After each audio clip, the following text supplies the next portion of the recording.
மாதங்களில் நிறைவான மாதம் மார்கழின்னு சொல்லுவாங்க. இந்த கார்த்திகை மார்கழி தான் வந்து நீங்கள் வந்து இறைவனை சுற்றியே நடக்கிற பல விஷயங்கள் நடைபெறும்.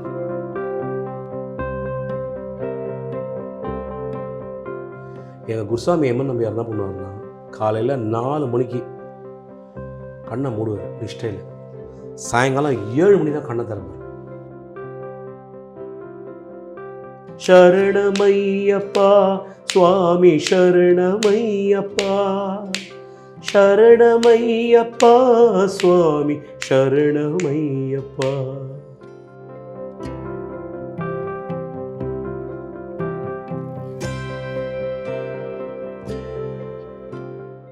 பிரியோ டிவி நேயர்கள் அனைவருக்கும் வணக்கம். இசை என்பது உணர்வுகளின் மொழி. அந்த மொழியை தனது இனிமையான குரலில் உலகம் முழுக்கும் எடுத்து செல்பவர் மிகவும் பிரபலமான பக்தி இசை பாடகர் திரு வீரமணி கண்ணன் சார் தான் இன்னைக்கு நம்ம சந்திக்க இருக்கிறோம். அவரிடம் இந்த கார்த்திகை மாதத்தின் சிறப்புகள் பற்றி பல்வேறு விஷயங்களை பேசியிருக்கிறோம். வாங்க அவரை போய் மீட் பண்ணலாம். வணக்கம் சார். வணக்கம். பிரியோ டிவி நேயர்கள் அனைவருக்கும் கார்த்திகை மார்கழி மண்டல காலத்திலே விரதமிருந்து ஐயப்பனை தரிசிக்க செல்லும் அனைத்து சுவாமிமார்களுக்கும், என்னுடைய குருசுவாமிமார்களுக்கும், என்னுடைய தந்தையார் கந்தர்வ கானஜோதி கலைமாமணி அமரர் வீரமணி சாமியின் புதல்வரான வீரமணி கண்ணன் பணிவார்ந்த வணக்கங்கள். உங்களுக்கும் என்னுடைய அன்பான வணக்கம்மா. சுவாமி சரணம். இந்த காலகட்டத்தில் தான் நாங்கள் வந்து பெண்களை வந்து மஞ்சமாதா என்று அட்ரஸ் பண்ணுவோம். ஏன்னா மாலை போட்ட எல்லாருமே வந்து இந்த 41 நாள் விரத காலத்தில் வந்து தன்னுடைய மனைவியை வந்து மாளிகைப்புறம்னு கூப்பிடணும். அம்மா சகோதரி யாராக இருந்தாலும் மஞ்சமானு கூப்பிடணும். பேர் சொல்லியோ இல்லை உறவு முறையோ அழைக்கக்கூடாது. ஏன்னா இந்த 41 நாளும் ஒரு சன்னியாச வாழ்க்கைக்கு ஈக்குவலான ஒரு வாழ்க்கை தான் இந்த சபரி யாத்திரை பயணங்கிறது. தொடக்கமே ரொம்ப சிறப்பாக சொன்னீங்க சார். நீங்கள் ரொம்ப மகிழ்ச்சியாகவும் இருக்குது. எப்படி சார் இருக்கீங்க? நல்லா இருக்கம்மா. இறைவன் அருளால், ஐயப்பனுடைய அருளால், என்னுடைய தந்தையார் ஆசியிலும், அதாவது இன்றைக்கி கார்த்திகை மார்கழி பிறந்தாலே ஐயப்பனும் ஒரு முக்கியமான தெய்வம். நாம் வணங்கக்கூடிய கடவுள். எப்படி முருகப்பெருமானுக்கு ஒரு கார்த்திகை தீபம், அண்ணாமலையாருக்கு ஒரு கார்த்திகை தீபம், அப்பா பசங்க எல்லாருமே சந்தோஷமாக இருக்கிற ஒரு வைபவம். குறிப்பாகவே நீங்கள் நம்மளுடைய ஹிந்து கேலண்டரில் பார்த்திங்கன்னா மாதங்களில் நிறைவான மாதம் மார்கழின்னு சொல்லுவாங்க. இந்த கார்த்திகை மார்கழி தான் வந்து நீங்கள் வந்து இறைவனை சுற்றியே நடக்கிற பல விஷயங்கள் நடைபெறும். மற்ற 10 மாதங்கள் இல்லையான்னு கேட்பீங்க. இருக்குது. ஆனால் இந்த 2 மாதம் இறைவனுக்கே பிடித்த மாதங்கள். ஏன்னா இதில் ஒரு பியூட்டி என்னென்னு பார்த்தீங்கன்னா, கடவுள் வந்து நம்மக்கிட்ட பேசுகிற நாட்கள் இதெல்லாம். கார்த்திகையிலேருந்து ஆரம்பிச்சுன்னா எல்லார் வாழ்க்கையிலையும் இருள் நீங்கி, கார்த்திகை தீபத்தோட கான்செப்டே தானம்மா, வாழ்க்கையில் இருள் நீங்கி அனைவர் வாழ்விலும் ஒளி பரவி நம் வாழ்க்கையை மேன்மேலும் மேம்படுத்துவதுதான் இந்த கார்த்திகை தீபத்தின் சிறப்பு அம்சம். அப்பேற்பட்ட அந்த கார்த்திகை மாதம் முழுக்க பார்த்திங்கன்னா சிவனுக்கு விசேஷம், ஐயப்பனுக்கு விசேஷம், முருகனுக்கு விசேஷம். ஏன்னா கார்த்திகை பெண்கள் தான் 6 தாமரையாக இருந்து சரவண பொய்கை குளத்தை வந்து முருகப்பெருமான் எடுத்து வளர்த்ததா ஐதீகம், புராணங்கள் சொல்லப்படுகிறது. ஸோ இப்பேற்பட்ட ஒரு நல்ல ஒரு ஆன்மீகத்திலே என்னுடைய தந்தையார் உங்களுக்கு தெரிஞ்சிருக்கும். மறைந்த இசை மாமேதை, ஐயப்பன் பாடலுக்காக பிறந்து, ஐயப்பனுக்காக வாழ்ந்து, ஐயப்பனுக்காக பல பாடல்களை உருகி இன்றும் அந்த பள்ளிக்கட்டு சபரிமலைக்கு பாடல் வந்து முணுமுணுக்காத சாமிமார்களே கிடையாது, முணுமுணுக்காத பக்தனே கிடையாது. அப்பேற்பட்ட மகனுக்கு அவருக்கு மகனாக பிறந்தது என் பாக்கியம். இன்றைக்கி வந்து இந்த அருள் தரும் ஐயப்பன் என்ற ஒரு அற்புதமான ஒரு எபிசோட் மூலம் பிரியோ டிவி நேயர்களையும் உங்கள் எல்லோரையும் சந்திப்பதில் என்னுடைய மனமார்ந்த வணக்கம். சார், நம்ம எந்த ஒரு விஷயம் தொடங்கும் போதும் சரி, வழிபடும் போதோ விநாயகரை வழங்கிட்டு தான் நம்ம முழு முதற் கடவுள் அவர் தான். அவரை வழிபட்டுட்டு தான் நம்ம எந்த ஒரு விஷயமும் தொடங்குவோம். ஸோ நம்மளுடைய ஐயா திரு அமரர் வீரமணி அவர்களுடைய பாடலை வந்து அதன் மூலியமா தொடங்கினா இன்னும் சிறப்பாக இருக்கும் எங்கள் நேயர்களுக்கு. நிச்சயமா நம்முடைய நேயர்களுக்காக தந்தையார் வீரமணி சாமி பாடின இந்த அற்புதமான பாடல். இது வந்து என்னுடைய பெரியப்பா இன்னும் உயிரோடு இருக்கார், 94 வயசு அவருக்கு. அமரர் வீரமணி சாமியுடைய மூத்த சகோதரர் சோமு அவர் தான் இந்த பாடல்கள் எல்லாத்தையும் எழுதி என்னுடைய தந்தையார் அமரர் வீரமணியும் சோமியும் இசையமைத்து என்னுடைய தந்தையார் குரலில் வெளிவந்த பாடல்கள். நான் சொல்ல போகிற பாடல் எல்லாமே இந்த பாடலும் அதே மாதிரி தான். இந்த பாடல் வந்து ஒரு அற்புதமான விநாயகர் பாடல். நம்முடைய பிரியோ டிவி நேயர்களுக்காகவும், விரதமிருந்து மலைக்கு செல்லும் அனைத்து சுவாமிமார்களுக்காகவும், நான் வணங்கும் குருசுவாமிமார்களுக்கும் இந்த பாடல். தத்துவ உருவமே முத்தமிழ் கணபதி, தனக்குமே தலைவன் இல்லாத குணநிதி, அற்புத வடிவம் அமைந்த அருள்நதி, ஆற்றல் அழித்தல் அழித்தல் அவர் நிதி. தத்துவ உருவமே முத்தமிழ் கணபதி, தனக்குமே தலைவன் இல்லாத குணநிதி, என் கன்னிமூல கணபதி, கன்னிமூல கணபதி. ரொம்பவே சிறப்பா இருந்தது சார். ஏதோ ஒரு ஆலயத்துக்கு சென்ற மாதிரி எனக்கு ஒரு ஒரு சந்தோஷம் வருது. அவ்வளோ அழகா இருந்தது உங்களுடைய பாடல். நன்றிமா. இப்போ கார்த்திகை மாதம் அப்படின்னு எடுத்துக்கிட்டாலுமே ஐயப்பன் சுவாமிக்கு மிகவும் உகந்த மாதம் அப்படின்னே சொல்லலாம். ஆமாம், உரித்தானது ஐயப்பனுக்கு தான் அப்படின்னு சொல்லலாம். அந்த கார்த்திகை மாதம் முதல் வாரத்திலேயே மாலை அணிடுறாங்க, கார்த்தி 1. அதோட சிறப்புகளை பற்றி சொல்லுங்க சார். இப்போ வந்து ஐயப்பனுடைய விரதம் வந்து பார்த்திங்கன்னா, மண்டல காலம்னு ஒரு விரதம் இருக்குது, மகர விளக்குன்னு ஒரு காலம். இது 2ஆக பிரிக்கப்படுகிறது. நீங்கள் எந்த ஒரு யாத்திரை எடுத்திருந்தாலும் சரி, நீங்கள் ஒரு திருப்பதிக்கு மாலை போட்டாலும் சரி, பழனிக்கு மாலை போட்டாலும் சரி, திருச்செந்தூருக்கு மாலை போட்டாலும் சரி, மேல்மருவத்தூருக்கு மாலை போட்டாலும் சரி, சபரிமலைக்கு மாலை போட்டாலுமே 41 நாள் மண்டல விரதம் என்பது கம்பல்சரி, அதாவது டிஃபால்ட். அந்த 41 நாள் விரதம் இருந்து தான் எந்த யாத்திரையுமே நீங்கள் போக வேண்டும். சபரிமலைக்கு ஒண்டி இல்லை, எல்லா யாத்திரையுமே நீங்கள் அப்படி போனால் தான் உங்களுக்கு புண்ணியம். இந்த 41 நாள் விரதம் என்பது என்னென்னா, நம் உடம்பை நாம் வருத்தி கொண்டு, நான் வந்து இப்படி பார்க்குறேன் ஐயப்பா, என்னால் முடிஞ்சது இது தான், நான் வந்து என்னை குடும்பமான வரைக்கும் என்னை வந்து வருத்திண்டு நான் கஷ்டப்பட்டு உன்னை வந்து பார்க்கணும். இது வந்து ஒரு புறம் இறைவனை வந்து நம்ம கஷ்டப்பட்டு பார்க்குறது, நம்மளால் முடிஞ்சது என்னென்ன தியாகங்கள், நம்மளால் உபவாசம், அதுக்கு சொல்லுவாங்க விரதம் இருந்து நம்மளால் என்ன பண்ண முடியுமோ அதை பார்க்க. ஏன் கார்த்திகை மாதம், அது கார்த்திகை முதல் தேதி நீ ஏன் ஃபிக்ஸ் பண்ணோம்னா, மார்கழியின் டிசம்பர் 26 இல்லை 27 தான் அந்த மண்டல பூஜை ஐயப்பனுக்கு நடக்கும். அதுதான் உங்களுடைய ஒரு மண்டலம் கம்ப்ளீஷன். இப்போ என்னெல்லாம் எடுத்துட்டிங்கன்னா, நான் மண்டலம் விரதம் இருக்க மாட்டேன். நான் கார்த்திகை 1 மாலை போட்டேன்னா, ஜனவரி மகர விளக்கு பார்த்திங்களா 14, தை 1, தை 1க்கு அடுத்த நாள் தான் நான் மலைக்கு போவேன். 16 அங்கே இசை நிகழ்ச்சி இருக்குது, ஐயப்பனுக்கு பாடுறது.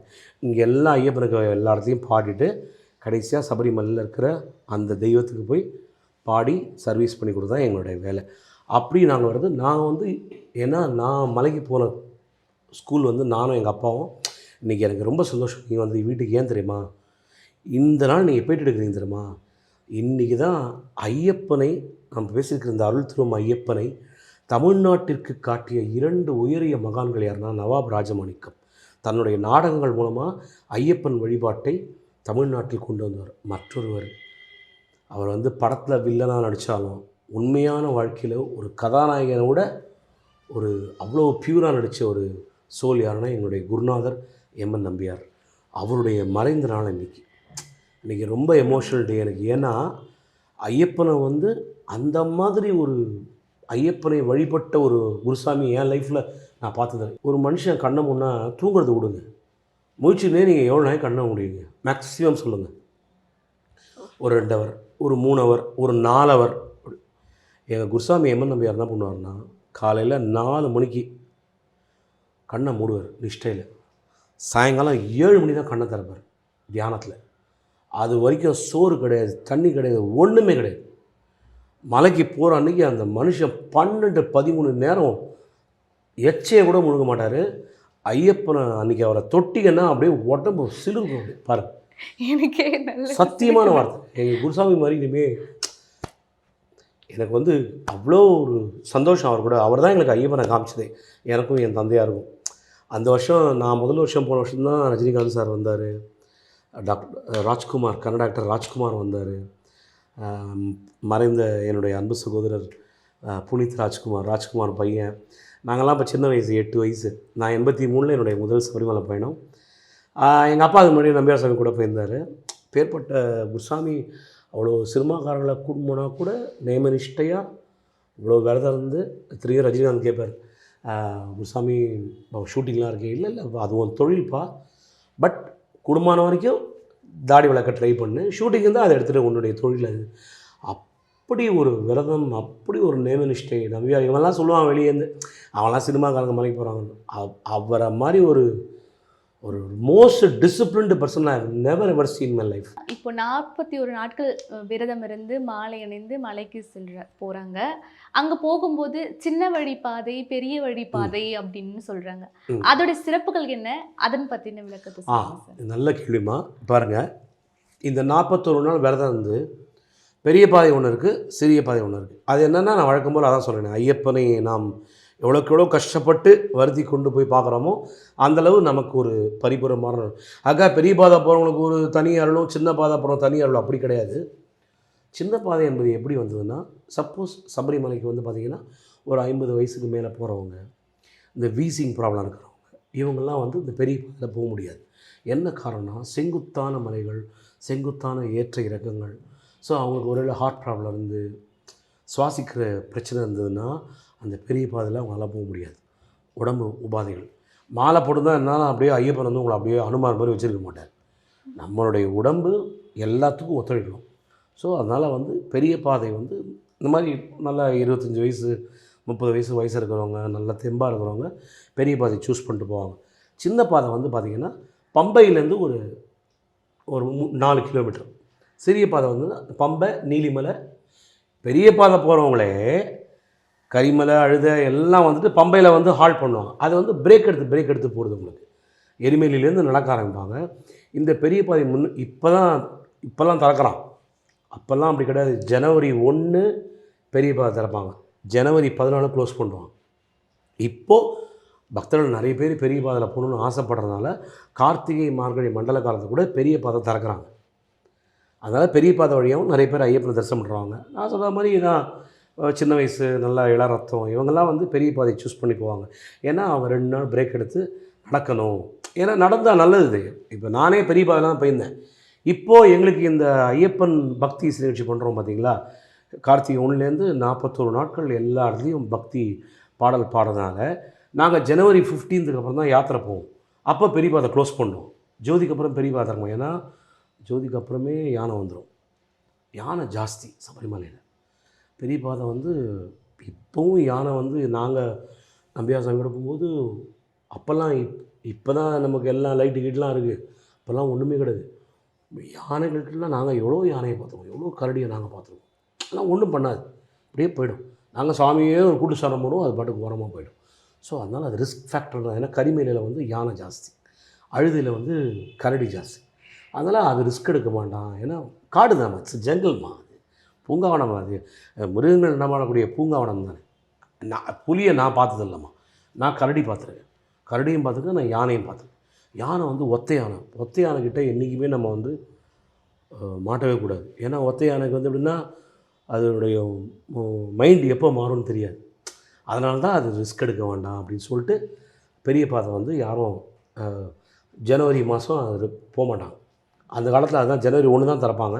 ஏன்னா அந்த சத்தம் கேட்க யானை வந்து உள்ளே போயிடும் இன்னும் டீப்பாக. ஸோ அதனால தான் பெரிய பாதை சின்ன பாதை வந்து கான்செப்ட் வந்தது. ஆக்சுவலாக ஜோதின்றது அது ரொம்ப பிரகாஷம். அந்த வார்த்தையை சொல்லும்போது அந்த மகர ஜோதின்றது வந்து ரொம்பவே விசேஷம்னே சொல்லலாம். அதோட சிறப்புகள். மகர ஜோதி என்பது என்னென்னா, ஐயப்பனை வந்து தன்னுடைய வளர்ப்பு அப்பா அம்மாவுக்கு என்ன சொல்கிறாங்கன்னா, பந்தளராஜாவுக்கும் ராணிக்கும். ஏன்னா ராணி வந்து பொய் சொல்லி தலைவலிக்குதுன்னு சொல்லிட்டு புளிப்பாக கொண்டு சொல்கிறாள். அவளுக்கு தெரியாது, அவளுக்கு பிறந்த தெய்வ குழந்தைன்னு அவளுக்கே தெரியலங்க பாவம். அது தன் பையன் 2வது பையன் மேலே ஒரு ஆசையினால் அப்போ தான் பந்தளராஜா சொல்கிறார், இந்த மாதிரி பண்ணிட்டா நல்லா இருப்பாங்க, அம்மாவை திட்டாத, அம்மாவுக்கு என்ன பாசத்தில் தானே அம்மா தவறு பண்ணான், தான் குழந்தைக்கு அந்த மணிமுடி போயிடுமோ, ஐயப்பன் என்ன தான் இருந்தாலும் வளர்ப்பு மகன் தானே நான், அவளுக்கு தெய்வ குழந்தைன்னு தெரியல அவளுக்கு.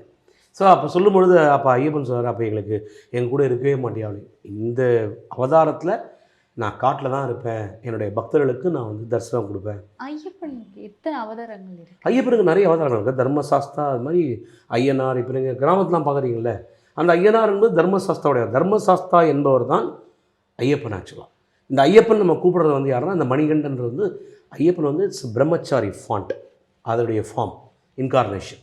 இவன் நம்ம விஷ்ணு சொல்கிறோம்ல, மச்ச அவதாரம், கூர்ம அவதாரம், வராக அவதாரம், அந்த மாதிரி ஐயப்பனுடைய தர்மசாஸ்திர அவதாரங்களில் ஐயப்பன் வந்து ஒரு பிரம்மச்சாரி அவதாரம். அப்போ ஐயப்பன் சொல்கிறாரு, இந்த அவதாரத்தில் என்னுடைய நோக்கம் என்னென்னா, நான் பிரம்மச்சரியமாக இருந்து என்னுடைய பக்தர்களுக்கு பரிபூர்ணமான அருளை வழங்க ஆசைப்படுகிறேன். அதே போன்று என்னை நாடி வரும் பக்தர்கள் பிரம்மச்சரிய விரதம் அனுஷ்டித்து 41 நாட்கள் காமம், குரோதம், லோபம், மோகம், மதமாச்சரியம், புலால் உணவை தவிர்த்து எல்லா கெட்ட பழங்களையும் விட்டுட்டு 41 நாள் என்னை சரணாகதி அடைஞ்சா அவங்களுக்கு வேண்டியதை நான் தருவேன்னு சொல்லும்போது, அப்போ அப்பா அம்மா எங்களுக்கு அந்த பாக்கியம் இருக்குது. ஒரே நாள் நீங்கள் ஆசைப்பட்ட மாதிரி அந்த ராஜகுமாரனா உங்களுக்கு நான் தரிசனம் தரேன். எப்படின்னா ஆனால் அன்றைக்கி அதே நேரத்தில் என்னை தேடி பக்தர்களும் வருவாங்க, அவங்கள நான் டிசப்பாயின்ட் பண்ண முடியாது. அதனால் என்ன பண்ணுறேன், என்னோடய விக்கிரகத்துக்கு ஒரு நாள் உங்கள் பந்தலராஜ அரண்மனையிலேருந்து எல்லா நகையும் எடுத்து வந்து எனக்கு அலங்காரம் பண்ணி உங்கள் பையனாக அன்றைக்கி நான் இருப்பேன். சாயங்காலம் நீங்கள் பையனாக என்னை கொண்டாடுங்க. அதே நேரம் என் பக்தர்களுக்கு சொல்லும்போதே அப்படியே அவ்வளோ ஃபீல், ஜோதியாக என் பக்தர்களுக்கு வந்து நான் காட்சி கொடுப்பேன். அதாவது நான் வந்து சத்தியம், அதனால தான் தத்துவமசி. தத்துவமசினா பரிபூரணம். லைஃப்பில் வந்து எல்லாம் அவங்களுக்கு என்ன தேவையோ அதை நான் செஞ்சு கொடுப்பேன். ஜோதியாக இருந்து அவங்களுக்கு நான் காட்சி தருவேன். அதனால் அன்றைக்கி இவங்க என்னை பார்க்கலன்னா கூட, அதனால தான் அந்த ஜோதி போயிட்டு வரும். எங்கெல்லாம் சொல்லுவாங்க, ஏற்றுறாங்க ஏற்றுறான், நீ என்ன வேணால் சொல்லிட்டு போ, எங்களுக்கு ஐயப்பன் நீங்கள் மகர ஜோதியாக வந்து காட்சி தர, ஐயப்பனை நாங்கள் ஜோதியாக பார்க்குறோம். அதுதான். அதனால தான் பார்த்தீங்கன்னா ஜோதி அன்னைக்கு யாரும் சாமி பார்க்கலன்னா வருத்தப்பட மாட்டாங்க.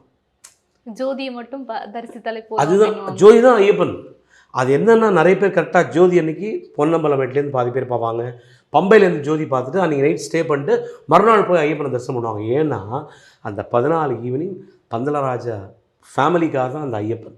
இன்றும் பந்தலராஜா வம்சத்தை சேர்ந்தவர்கள் அன்றைக்கி சாயங்காலம் வந்து திருவாபரணம் ஐயப்பனுக்கு அன்றைக்கி வந்து நகையை போட்டு ஆராதனை பண்ணி வாழை வச்சு ராஜகுமாரனாக தான் தரிசனம் பண்ணி, அதான் ஐயப்பன் சொல்கிறார், அன்றைக்கி ஒரு நாள் உங்களுக்கு அந்த மாலை வேளை மட்டும் நான் ராஜகுமாரனாக உங்களுக்கு பிள்ளையாக இருப்பேன், மீதி நாள் ஃபுல்லாக என் பக்தர்கள் தான், அன்றைக்கி வாங்க என்னை தரிசனம் பண்ணுங்க போங்க. அதுதான் அந்த தாத்பரியம். அதனால தான் இன்றைக்கி மஞ்சமாதா வந்து என்றைக்கு நான் ஐயப்பனை கல்யாணம் பண்ண போகிறேன்னு இன்னும் வெயிட் பண்ணிட்டுருக்கா. எந்த வருஷம் கன்னிசாமி என்னை பார்க்க வரலையோ, அந்த சரங்கத்தி எண்ணிக்கையிலையும் அன்றைக்கி நான் அவனை கல்யாணம் பண்ணுறேன்னார். அது நடக்குமா? கன்னிசாமிகள் வராத வருஷம் என்ன, ஒவ்வொரு ஆண்டு கன்னிசாமி கூடின்னு தான் போகிறாங்க. ஸோ மஞ்சமாதாவுக்கு தெரியும் இந்த அவதாரத்தின் நோக்கும் பிரம்மச்சரியம். அதனால தான் இன்றைக்கி என்ன சொல்கிறாங்கன்னா, மஞ்சமாதா என்ன சொல்கிறோன்னா, அந்த ஏக்கத்தில் பக்கத்துலேயே உட்காண்டிருக்கா, ஜோதி அன்றைக்கி வருவாங்க, வந்திருக்கா, இந்த கன்னிசாமி வந்திருக்காங்களா, சரி நான் போகிறேன்னு சொல்லிட்டு அங்கேயே வெயிட் பண்ணுறதா அதிகம். அதனால தான் இன்றைக்கி கல்யாணம் ஆகாதவங்க, குழந்தை வேணும்னு பாக்கியம் பண்ணுறவங்களாம் அந்த மஞ்சமாதாக்கு ரவிக்க துணி எடுத்துன்னு போவாங்க, ரவிக்கு துணி சாத்துவாங்க. அந்த ரவிக்கு சாத்தம் வீட்டில் கல்யாணம் ஆகாதவங்களுக்கு கல்யாணம் ஆகும். கல்யாணம் ஆகாத பெண்கள் இருப்பாங்க வீட்டில், ஏதோ ஒரு காரணத்துக்காக கல்யாணம் ஆகாமல் இருக்கும், அந்த ரவிக்கு துணியை கொண்டு சேர்ப்பாங்க. அதே மாதிரி வந்து தேங்காயை உருட்டுவாங்க குழந்தை பிறக்கிறதுக்காக, வம்ச விருத்திக்காக. ஏன்னா மணிகண்டனே வந்து பிறப்பான்ற ஒரு ஐதீகம். இப்போ மற்ற தெய்வங்கள் எடுத்துக்கிட்டோம்னா விரதம் இருந்து அவங்களும் போவாங்க. இப்போ முருகர் எடுத்துக்கிட்டோம்னா காவடி எடுத்துகிட்டு போகிறாங்க. அந்த காவடி எடுக்கிற தத்துவம் என்ன நினைக்கிறீங்க? காவடி எடுக்கிற தத்துவம் என்ன தெரியுங்க? காவடி வந்து நம்முடைய ஒரிஸ், நம்முடைய கவலைகள் அத்தனையும் காவடியாக தூக்கி முருகன்ட்ட போய் அந்த கவலையை இறக்குறோம். அதுதான் காவடியோட தாத்பரியமே. நம்மளுடைய காவடியை வந்து இடும்பன் தூக்கின்னு போகிறோம். காவடி தைப்பூசம் நம்ம கொண்டு போகிறோமே, தைப்பூச காவடி இருக்கட்டும், எவ்வளோ பேர் கந்த சஷ்டியோட மகத்துவம் தெரியும்? சஷ்டியில் விரதம் இருந்தால் கர்ப்பப்பையில் குழந்தை வரும் தான் பேர். ஆக்சுவலாக அந்த பழமொழியை இவங்க வடிவல் மாதிரி திருப்பி விட்டானுங்க டைலாக். சட்டியில் இருந்தால் தானே அகப்பையில் வரும்னு, அது அப்படி அர்த்தம் கிடையாது. சஷ்டியில் விரதம் இருந்தால் கர்ப்பப்பையில் குழந்தை வரும் என்பது பழமொழி. அது ஆக்சுவலாக முருகப்பெருமான் அந்த 6 நாளும், ஏன்னா எல்லா குழந்தைகளும் ஃபிசிக்கலாக உருவானதுங்க. முருகப்பெருமான் ஒண்டி தான் ஈஸ்வரின் நெற்றிக்கண்லேருந்து உருவானது. அதனால தான் ஈசானம், தத்புருஷம், வாமதேவம், அகோரம். ஈசனுக்கு 5 முகம், முருகனுக்கு 6 முகம். அதோமுகம்ன்றது அந்த 6வது முகம். அதுதான் முருகனுக்கு வந்து சரவண பவன்னு சடாட்சரம் பேர். நமச்சிவாய் என்பது சிவனுக்கு 5 எழுத்து. முருகனுக்கு ஏன் 6 எழுத்துனா, ஈசனின் நெற்றிக்குள்ளேருந்து ஸ்பார்க்லேருந்து அந்த கடவுள். அதனால தான் அவ்வளோ பவர். சஷ்டி போது விரதம் இருந்தால் கண்டிப்பாக குழந்தை பிறக்கும். குழந்தை இல்லாதவங்களுக்கு நம்பிக்கை தாங்க லைஃப். எல்லாமே இட்ஸ் அ பிலீஃப்ங்க. நம்பாமல் நான் சும்மா நாளைக்கு வாசிக்கு விரதம் இருக்கேன் ஒன்றும் பண்ணலாம் கடவுளுக்கு எப்போ பண்ணுமோ அப்போ பண்ணுவார் நிச்சயமாக. கடவுள் நெருங்கி இப்போ நாங்கள் பாடுறோங்க, 2.5 மணி நேரம் பக்தி பாட்டு பாடுறோம். நான் கச்சேரியில் உட்காந்து என்ன தான் முதல்ல வேண்டிப்பேன், இறைவா இன்றைக்கி என் தொண்டை எப்படி இருக்குன்னு எனக்கு தெரியாது, ஆனால் இது மூலமாக ஒரு நல்ல பேரும் கெட்ட பேரும் எல்லாம் உனக்கு தான் அப்படின்னு சொல்லிட்டு தான் பாடுவேன். கடவுள் எப்படி தனக்கு கெட்ட பேர் ஆகிப்பார். ஸோ அன்றைக்கி காப்பாற்றி விட்ருவார். தொண்டை ஒரு மாதிரி இருந்தால் கூட அன்றைக்கி இறைவன் நமக்கு வந்து அதுதான் அந்த மாலையை போடுறேன். மாலையை போட்டு நாங்கள் ஏன் பாடுறோம். இப்போ நான் மாலை போடாமல் விரதம் கொண்டே இருக்கேன். நம்ம நிறைய பேருக்கு இப்போ அது ஒரு பழக்கம், புது ஃபேஷன்னா மாலை போடாமல் விரதம் இருக்கேன். அதெல்லாம் சும்மா பொய். அதெல்லாம் மாலை போட்டால் தான் அந்த பயமே வரும் நமக்கு. இந்த மாலைன்றது வெப்பனுங்க. ஆக்சுவலாக நமக்கு வெப்பன் அது. அதுதான் காம குரோதம் லோகம் மதமாச்சா. நான் நம்பியார் சாமி சினிமாக்காரர் தானே. 40 நாங்கள் தியேட்டர் பக்கமே போக மாட்டோம், தெரியுமா உங்களுக்கு? சினிமா பார்க்க மாட்டோம், தியேட்டருக்கு போக மாட்டோம், செருப்பு போட மாட்டேன். ஃபாரின் போவேங்க. நான் செருப்பு இல்லாமல் தான் போவேன் ஏர்போர்ட்டில். ஏன்னா எல்லாம் ஒரு மாதிரி பார்ப்பாங்க. பார்த்துட்டு போட்டோம். எனக்கு ஏன் பிலீஃப் முக்கியம். நான் ஏங்க லண்டனில் வந்து நான் கச்சேரி பண்ணும்போது அழுதுருக்கேன். ஏன் தெரியுமா? -10 குளிருங்க டிசம்பரில். எப்படி? -10. அங்கே இருக்கிற ஐயப்பன்மார்கள் வந்து மாலை போட்டு இதே மாதிரி கார்த்திகை ஒன்று மாலை போட்டுன்னு சபரிமலை வர முடியாதவங்க லண்டனில் கோயில் உள்ளேயே ஒரு 18 படி எழுப்பி ஒரு 3 கிலோமீட்டர் நடப்பாங்க. காலையில் 6 மணிக்கு நடப்பாங்க. யோசிச்சு பாருங்கள், வெறும் காலில் -10 டிகிரி குளிருங்க. எப்படி இருக்கும் தெரியுமா? அப்படி சிறுன்னு ஏறும் கரண்ட்டு. எப்படி நடப்பீங்க? அப்போ -10 நடப்பீங்களா வெறும் காலோட? அந்த மாலை உங்களை ஏற்றும். அதுதான் பவர் மாலைக்கு. அதேமாதிரி ஆஸ்திரேலியாவில், சவுத் ஆஃப்ரிக்காவில் வெயில் கால் கொதிக்கும். ஆஸ்திரேலியா சவுத் ஆஃப்ரிக்கா பார்த்திங்கன்னா நவம்பர் டிசம்பர் ஜனவரி வின்டர் சம்மர், ஹாட் சம்மர். அங்கே காலை வைக்க முடியாது தரையில். நம்ம ஊர்லேயாவது வேர்த்து கொட்டும், அந்த ஊரில் வேர்த்துலாம் கொட்டாது. இன்னும் மோசமான வெயில் அது. ஆக்சுவலாக காலில் அப்படியே அந்த சூடு ஏறும், நடப்பாங்க. என்ன சக்தி அந்த மாலை, நம்பிக்கை. கடவுள் மேல் அவர்கள் வைத்திருக்கும் அந்த பக்தருடைய நம்பிக்கை அது என்றைக்காக பொய்க்குமா? பொய்க்காது. உன்னுடைய விரதம் உண்மையாக இருந்து உன்னுடைய பக்தி உண்மையானா உங்களுக்கு உண்டான பலன்கள் கண்டிப்பாக வந்து சேரும். எனக்கு என்ன பேசுறதுன்னே தெரியல. ரொம்ப சிறப்பாக இருந்துச்சு. தேங்க்யூமா. இந்த நிகழ்ச்சியின் மூலிமா உங்களை சந்திச்சதுல எனக்கு ரொம்பவே சந்தோஷமே சொல்லலாம். தேங்க்யூ அபிமா. இவ்வளோ விஷயம் எங்களுக்காக நீங்கள் சொன்னீங்க. அதுக்கு மீண்டும் ஒரு முறை உங்களுக்கு ஒரு பெரிய நன்றி சார். இதே போன்று பக்தர்களுக்கும் நம்மளுடைய நேயர்களுக்கும் என்ன சொல்லிக்கிறேன்னா, வாழ்க்கை வந்து ஒரு மிகச்சிறந்த ஒரு அனுபவம் தரக்கூடிய ஒரு அற்புதமான வாழ்க்கை இறைவன் கொடுத்தது. இதில் நம்ம சந்தோஷமாக எப்போ இருந்துட்டு அடுத்தவங்களை சந்தோஷமாக வச்சுட்டு நம்மளையும் சந்தோஷமாக இருந்துப்போம் அப்படின்னு சொல்லி இந்த அருள்தரும் ஐயப்பன் மூலமாக அவங்களை எல்லாம் சந்திக்கும் வாய்ப்பை எனக்கு வழங்கிய மீண்டும் ஒரு முறை அபியர்களுக்கும் உங்களுடைய பிரியோ டிவி நேயர்களுக்கும் என்னுடைய மனமார்ந்த நன்றியும் என்னுடைய தந்தையார் அமரர் வீரமணிசாமி குடும்பத்தின் சார்பில் மட்டற்ற மகிழ்ச்சியும் நன்றியும் தெரிவித்துக் கொள்கிறேன். சுவாமியே சரணம் ஐயப்பா. எல்லோரும் வாழ்க, இன்பமே சூழ்க.